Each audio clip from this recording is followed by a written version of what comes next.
Are you looking to get rid of visceral fat naturally? Look no further, as we have the best for you fruit juices. Fruits are not only delicious but also packed with nutrients that can help you fight that stubborn visceral fat. Here are some of the best that you should include your diet. Number 1, lemon juice. Lemon juice is a great source of vitamin C, which can help boost your metabolism and burn fat.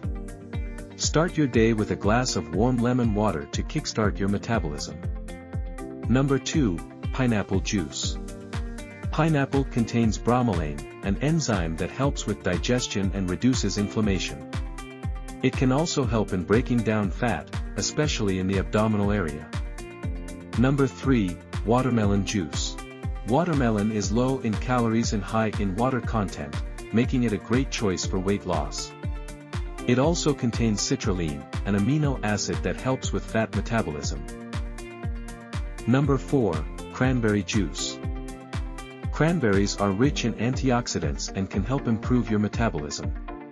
They also have diuretic properties, which can help reduce bloating and water weight. Incorporating these fruit juices into your daily diet can help you get rid of visceral fat naturally. Remember to pair them with a balanced diet and regular exercise for best results.